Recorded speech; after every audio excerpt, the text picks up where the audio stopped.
What's up, runners and triathletes? Coach Erinne from Full Circle Coaching here. Today we're focusing on hip stability.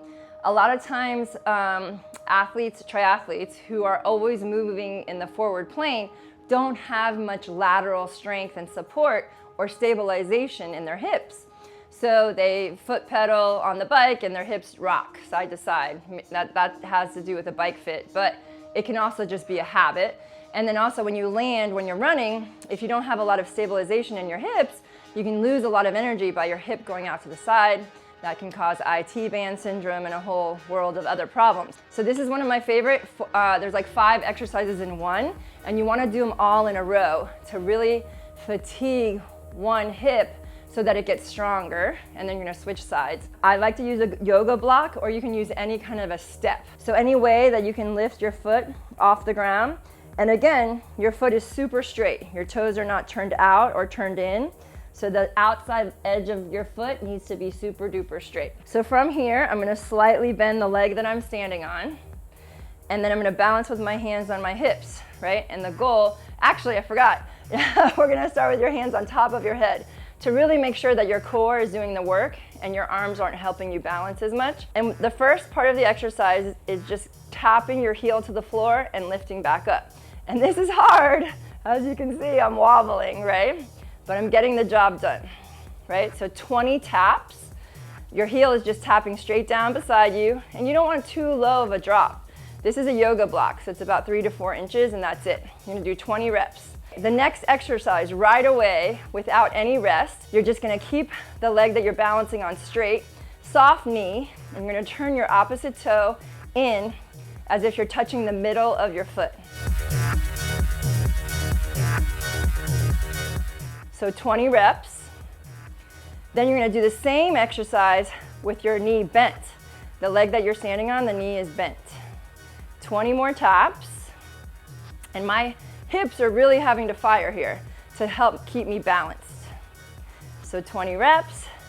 Then we're gonna go right into a hip drop. So this one's a little hard, but I don't know if you can see, but my hip is dropping. The leg that I'm balanced on, I'm dropping my hip and then coming back to flat. Dropping, back to flat. This one's really hard, and this is my weaker leg. So I'm giving myself a little help as I need it, but the goal is to get through 20 reps, and it's challenging. And my hip flexor is burning, my glute medius is burning.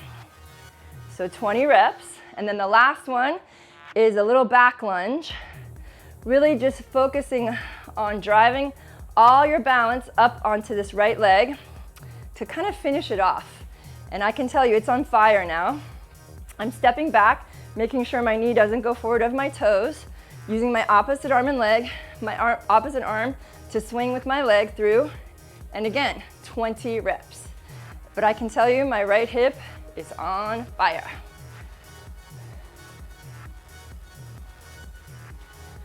So let's do the same thing from the side.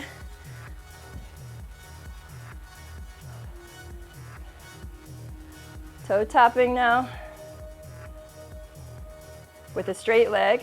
And then I'm gonna do 20 reps with my knee bent, balancing, pushing through my big toe, but keeping my posture super tall. Good, the last one, or the second to last one is the hip drop. This one's challenging, but doable, right? 20 reps of each one. I'm not doing 20, I'm just demoing. And then the last one is that toe tap in the back, coming through your leg and really frying this glute medius and these hip stabilizers.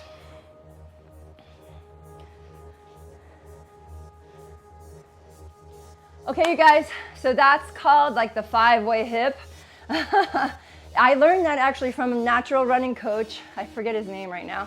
But I became a natural runner and using all natural shoes by doing these kind of exercises. So I highly recommend you doing them after you run, or as even part of your warm-up to help you get those hip stabilizers turned on to have better strength and stability with every foot strike. So I recommend doing 3 sets of 20 of each leg. And if you have a weaker leg, always do a little extra on the weaker leg so that it catches up to the stronger leg. All right, guys, I hope that helps you with your running and your balance. and your hip stabilization. If you like this video, please subscribe to my YouTube channel. I'm also on Facebook under Full Circle Coaching, and I'm on Instagram as well. There's tons of great content, so please subscribe, follow, like, heart, and tell your friends about me. And if you have any questions specific to triathlon or holistic lifestyle coaching, please send me a message and I'll be happy to do a video about any topic you're needing. Wishing you well.